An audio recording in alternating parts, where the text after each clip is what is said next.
Got a message from my half-brothers wanting to know me, and now I'm torn whether to reveal our stepfather's monstrous past or stay silent. I'm a 21-year-old male. I ended up in foster care at 9 years old because of the abuse I suffered at the hands of my stepfather, a man my mom kept choosing over me. Despite all the support and interventions that were supposed to protect me, my mom refused to kick him out. Even after she had a restraining order against him, she still let him back into our lives. Meanwhile, she went on to have 2 more children with this man, my half-brothers, who are now 19, Richie, and 16, James. It got to the point where it was obvious that no matter what, she would keep letting him back into our lives and allowing me to be a scapegoat of anything that was wrong in life, and I ended up being removed. After I was removed from the home, my mom was allowed to keep and raise my brothers, as if nothing had happened. From what I know, my stepdad never laid a hand on them. My mom and this man are still together, I know because I've checked her Facebook more times than I'd like to admit. Growing up, it was devastating to realize that my mom would rather give me up than fight for me. She could have kept me if she'd just left him, but she didn't. This abandonment left me with deep scars and a lot of issues to deal with as I grew up. It didn't help that she cut off all contact with me almost as soon as I was placed in foster care. She wouldn't even show up for court-ordered visits. Foster care was also really rough for me. I bounced around 3 different families, and it wasn't until the last one that I got any therapy to help me make sense of what had happened. A few days ago, out of nowhere, I got a Facebook message from my Richie and James. They said they've been thinking about me a lot and want to get to know me. They even mentioned that our mom talks about me sometimes and wonders how I'm doing. They said he'd like to start some kind of relationship, if I'm open to it. And Richie said he would be willing to drive him and James to come and visit me wherever I am in the country. They both seemed nice in this message, and I don't have an issue with either of them. At first, I was going to ignore the message because I don't want anything to do with my biological family. But then a darker thought crossed my mind: this could be my one and only chance to expose my stepdad for the monster he truly is. I could finally tell my half-brothers everything he did to me, everything he put me through, and let the truth come crashing down on them. I know that if I do this, it'll probably destroy any chance of having a relationship with them, but honestly, I'm not sure I want one anyway. I told my friend that I was thinking about doing this, and he said it's a really bad idea that won't accomplish anything I want it to. He said it will most likely just cause them to think I'm bitter and mean and won't make them have any issues with their dad. But, while I know it would be a difficult thing to process, I would want to know if my dad was like that. I would want to know the truth about how my dad treated other children. I don't know how much they know about why I was removed into care. Update 1. So, after thinking a lot about what everyone said and after having a session with my therapist, I realized that my initial plan to tell my brothers everything about my stepdad wasn't really about helping them. It was more about me still holding on to the anger and hurt from my past, and that's not fair to them. A lot of you pointed out that they probably don't know the full story and are innocent in all this. And honestly, that hit hard. I decided to reach out to my Richie brother and told him I'd like to meet up. I didn't mention anything about our mom or the stepdad situation. I figured if we were going to start a relationship, it's better to take things slow and not dump all that heavy stuff on them right away. We ended up meeting at a cafe. I was super nervous, but when I saw them, it actually felt nice. They were both really nice, and we just talked about normal stuff, like what we've been up to, our favorite football teams, that sort of thing. It was weirdly easy to chat with them. At one point, the James asked why I was placed in foster care. That caught me off guard, but I decided to keep it vague and just said that things were complicated at home back then, and that going into care was what was best for me at the time. James started pushing a bit for more details, but the Richie told him to knock it off, which honestly was a relief. By the end of it, I was glad I went. They asked if we could stay in touch, and I said yes. I'm still figuring out how much to share about what happened, but for now, I'm just trying to focus on building a relationship with them. I realize that while the past is important, it doesn't have to dictate how things go with them now. So yeah, thanks again to everyone who helped me see things clearer. I'm feeling a lot more hopeful about this, and I'm really glad I didn't just go with my gut reaction to tell them everything right off the bat. We'll see where things go from here, but I'm cautiously optimistic. Some people were saying I was allowing the abuser to get away with it by not telling my brothers. I had DMs calling me an abuse apologist. People calling me a liar for not answering the question James asked when we first met. I never said I wasn't ever going to talk to them about my past. Literally in my last post I said I was still working on sharing my past in a healthy way. With help from my therapist, and yet I had people acting like they knew best and that I should just tell them both right away. So many people arguing about it one way or the other. It does seem like everything I do there will be issues. I will upset someone. I know that, and I am trying to navigate this in my own way, so please be respectful of that. Even if you would have done it a different way. I am in no way letting SD get away with the abuse. I tried everything I could as a child/teen to get him prosecuted. I have accepted that will never happen. Just know I am a real person who reads the comments. Not everything I do is perfect. But please just be kind. I don't say this to stop people from giving me advice. I love advice. Just be positive and kind. I don't need more negativity anyway. In the week since my last post I have met up with my brothers 3 more times. Once with both, and 2 times it has been just me and Richie. There seems to have been an instant bond between us, something that I didn't even know I wanted. I am loving hanging out with them, which is amazing because I didn't even think I ever wanted to see any of my family again. Never mind start to develop a good relationship with some of them. When I last met up with Richie alone, we went to go see a movie and then get something to eat. We spoke about our plans and what he does now. And we got talking about me, and foster care. I asked him what he had been told about me growing up. He said they haven't been told much, but that mom sometimes talks about me. I asked him what he remembered of me and why I was taken into care. He said he has some memories, fuzzy memories and clear memories. But he said he didn't know for certain what happened. He said he remembered a lot of fighting and arguing between me and SD. He said he had one very clear memory of me, but said he didn't know whether it was appropriate for him to share it or not. He asked me what I remembered, and I said it was difficult for me to talk about with people. He said he understood if I didn't want to get into it. I asked him what his clear memory was. He remembered me being about 8 years old, my SD stripping me naked and putting me in a dog's collar and making me eat dog food. He said he remembered his dad hitting me with his belt as I was eating out the dog bowl and crying. This actually happened many times for me growing up, but he said he only remembered it once. I started crying and he apologized for bringing it up, and I said don't. I was glad he at least remembered some things of my abuse.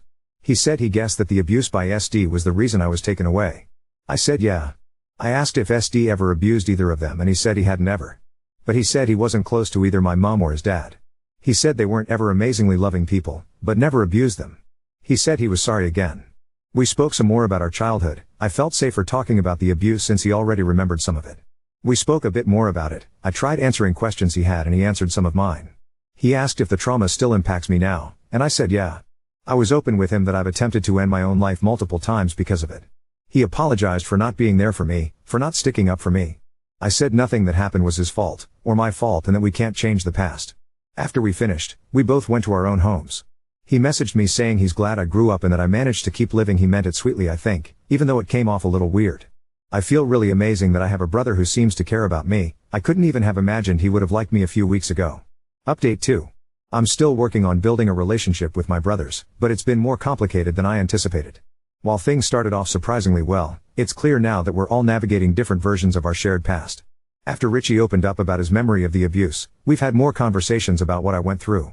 I didn't want to keep tiptoeing around the subject, so I decided to share a little more, but I've been careful not to overwhelm them. James, though, has been acting a bit distant since then. I can't help but wonder if maybe he's struggling to process everything. I wouldn't blame him. It's a lot to take in, especially for someone who had no idea what was really going on back then. And I didn't even really tell him what happened, just that I was abused by his dad when I was young and that's what caused me to go into foster care, and I only told him that much after he asked me again. Richie has been supportive, but I think even he's starting to feel the weight of it all. We had a pretty intense conversation a few days ago where he admitted that he's feeling conflicted. On one hand, he loves his dad, but on the other, he now knows what a monster he was to me. It's like he's torn between two realities, the dad he grew up with, who was far from perfect but never abusive to him, and the man who made my life hell. He hasn't said it directly, but I think part of him feels guilty for not experiencing the same horrors I did. I think he feels like I got it so he and James didn't. I keep reminding him it's not his fault, but I can tell it's weighing on him. Richie has been hanging out with me like 3 times a week though, and we have a good time together when we do hang out. As for James, he's been pulling away. I tried reaching out to see if he wanted to meet up, but he keeps making excuses. I get it, I probably dropped a lot on him. I've decided to give him some space and not push too hard. I've learned that everyone processes trauma and difficult truths in their own way, and maybe he needs time to wrap his head around everything. Despite all of this, I've started to feel a bit lighter. Sharing my story, even if it's just pieces of it, has been hard, but it's also been freeing. I spent so many years carrying this alone, and while I'm still cautious about how much I share, I'm beginning to realize that I deserve to be heard, too. I'm continuing therapy, and my therapist has been amazing at helping me figure out how to balance opening up with protecting myself. One thing I didn't expect was for my mom to reach out. She sent me a message on Facebook a few days ago, saying she wanted to talk about the past and that she misses me. It was the first time in years I've heard from her directly, and honestly, I'm torn about what to do. Part of me is still angry, furious, even, that she let all of this happen. But another part of me is curious. I don't know if she's finally seeing things clearly or if she just wants to smooth things over without actually addressing what happened. I haven't responded yet, and I'm not sure if I will. It's hard to know if she's changed or if it's just too little, too late. For now, I'm focused on my relationship with Richie and James. I'm hopeful that with time, James will come around and we can all find some peace with the past. But I'm also learning that not everything can be fixed, and that's okay. Some things, you just have to learn to live with. Update 3. So I felt really conflicted after my mom asked to meet me up. I really hadn't had much contact with her since I was removed. After really considering it and after reading the messages I got from you guys, I decided it was probably best to not respond to my mom. I decided not to meet up with her and just ignored her completely, as I think even messaging her would make my mental health spiral. It wasn't long after that James asked if I could meet up with him. Which I was happy about because I felt like he had been avoiding me since I revealed everything about what his dad and our mom did to me. Richie couldn't come even though I invited him. So it was just me and James. We went to the cinema. And we were having a good time, when he started talking about our mom and how much she wanted to meet me. I told him I just wasn't ready now, and wasn't sure if I'd ever be ready to meet her again. He started saying how it's selfish of me to not at least talk to her.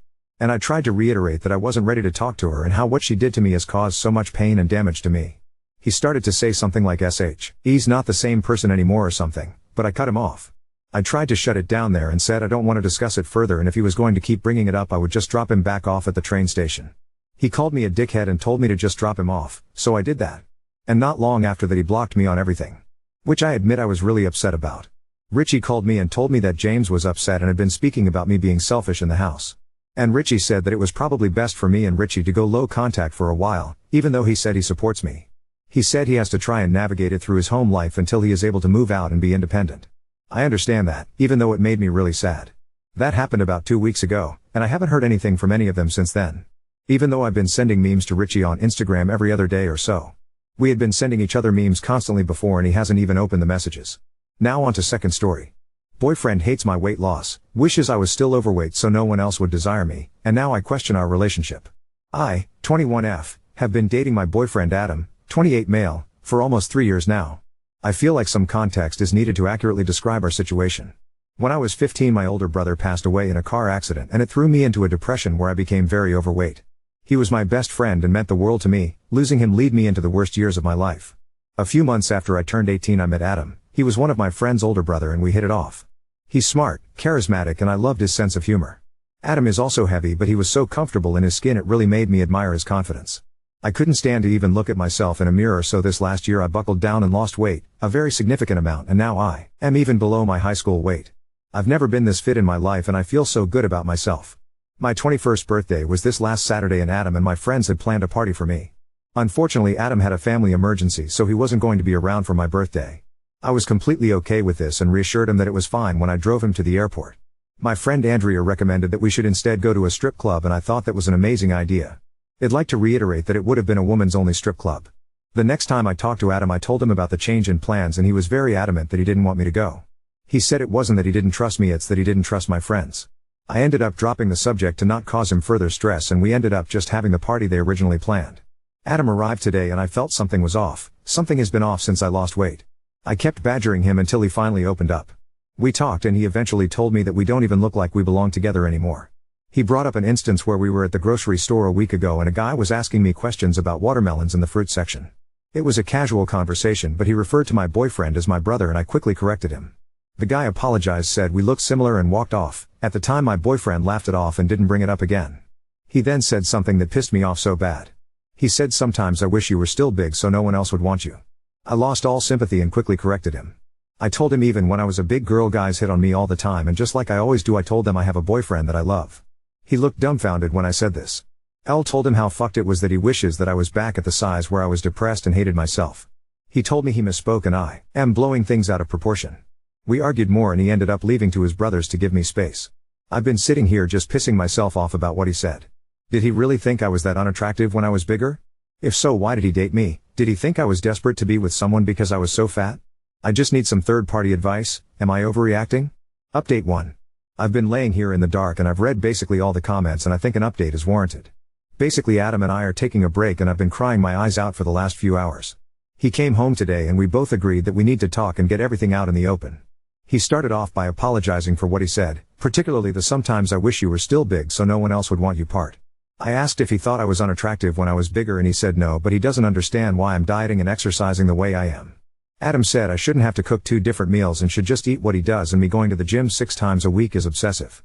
I told him that it makes me happy bettering myself and he said that it has completely changed me. Adam went on to talk about how all I really care about is my looks now. He said he liked my hair how it used to be before I went to a stylist, he liked how I used to paint my own nails instead of getting them done and how I used to never wear makeup instead of how I have to have some on now before I go out. Adam then said he knows I lost weight because I was unhappy with myself, but he was always happy with me and he doesn't understand why I have to keep trying to make myself hotter when I was already hot. We talked back and forth, but it felt like I was just doing everything wrong. Adam said that I don't ever want to do things he enjoys anymore, like play video games with him or binge watch movies, and he feels like I'm a different person. I have pushed him to go on walks with me or go to the gym in the past, but he's told me no, so I figured we just had our different hobbies. I feel bad because I see from his point I have changed and I may not be the girl he fell in love with. I told him I love him and he said he loves me too, but we need to separate for a bit and figure out if we're best for each other. I didn't argue, I just said okay and let him pack his things and leave. He's letting me stay in the apartment until I can move my stuff out. I've been crying my eyes out and everything feels like a blur. I don't know where to go from here and I feel like I ruined my first real relationship. You are very young, I know it sounds cliche, but you will find someone else who you are more compatible with in future. It hurts right now, but you just need time. Be strong. Oop, well at the time it felt like me changing my appearance wasn't so much of an issue since he never complained about it, but I see now I was wrong. Now replaying everything in my mind, his reactions have always been indifferent whenever I would show off my hair or nails to him. I still would play video games and watch movies with him, but it wasn't as often as it used to be. For a time that's all we did every day. I do appreciate your input and I know it may sound dumb, but I'm holding out hope we work things out. Look, good luck, but you're going to get hit on and realize you're missing out on a lot of fun. I'm surprised he asked for the break. Seems he would be extremely worried that you will meet someone new and leave him. Oop, from what he said he wants us to take some time apart and connect again. I was also confused by what this meant for us, but he doesn't want us to see other people for now.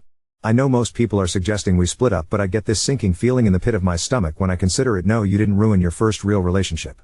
You are taking a step back from someone who is not supportive or respects you. Oop, yes, and that's one thing that always bothered me. It's so hard having to eat clean and healthy when I had to cook him burgers and other deliciousness. He just never grasped that eating that would have slowed my progress and made me feel awful. The right partner will celebrate and nourish your growth. He's not that. He was only meant to be in your life for a chapter, not the entire book. I'm on a similar journey as you.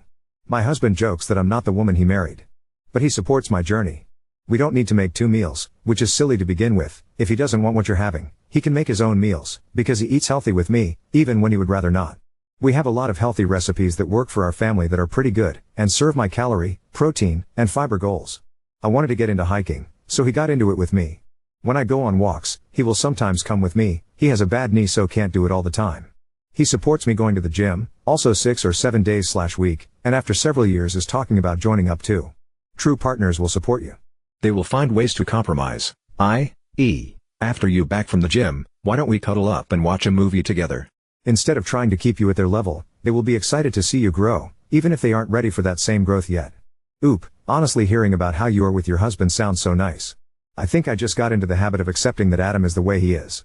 With the food situation, I knew he was unhappy eating what I ate, and sometimes he wouldn't eat my food at all, so I would make him what he wanted to make him happy. I show love by doing things for others, and I think I did that a lot with him.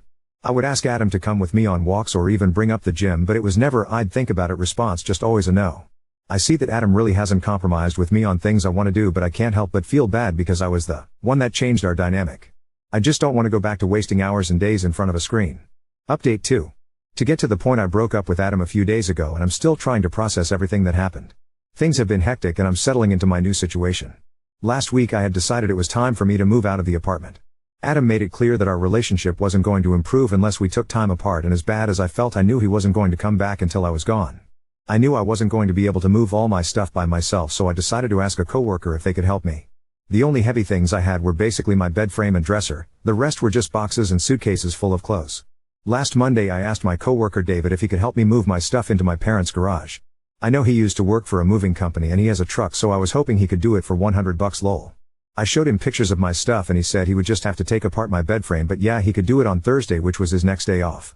I didn't have that day off, but I had PTO to cover it, so it was fine. Thursday comes and David shows up to the apartment. I show him where everything is and he goes out to his truck to get his tools. It wasn't more than like a minute or two when I hear Adam's voice yelling, "Did you fuck my girlfriend?" I immediately go into the living room and see David with his hands up looking very confused and Adam asking him, "Did you fuck her?" I swear this was the most humiliating thing that has ever happened to me. I could feel my face get red. I go over and grab Adam's hand and pull him into the bedroom. He's freaking out, asking if David is the guy I've been seeing. I told him he's crazy and that David is my coworker and he's only here to help me move my stuff. He said he didn't believe me and he wants to see my phone. I told him I didn't have anything to hide, but if he goes through my phone, that's a deal breaker for me. He waited a second before taking my phone and going through it. I stood there watching him open up all my socials, all my texts, and even scroll through all of my pictures. It was almost like a light switch went off in my head and whatever love I had for him was gone. I felt disgusted. I told him that I was breaking up with him and he looked shocked.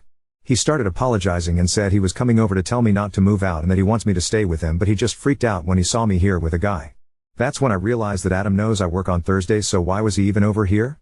I asked him this, but he just kept apologizing and begging me to not leave him. Something in me finally snapped and I screamed at him to get out.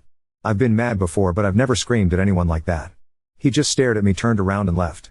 I immediately picked up my phone and blocked him. I found David in his truck and apologized to him and asked if he could still help me, and he said of course. After we had everything put up in my parents' garage, I went to pay him and he said instead I could buy him lunch. I took him up on the offer because it would be cheaper than $100 and I suggested Applebee's. Lol. It was nice getting to vent to someone who saw how crazy Adam was firsthand. After we were done, he went and paid and said I can get him next time. The breakup didn't really hit me until the next day, and even though I cried my eyes out, it felt good, like I got this huge weight off my chest. To be honest, it's almost scary how okay I'm feeling about it all. Maybe it hasn't fully sank in yet and I'll miss him when it does, but for now I feel fine.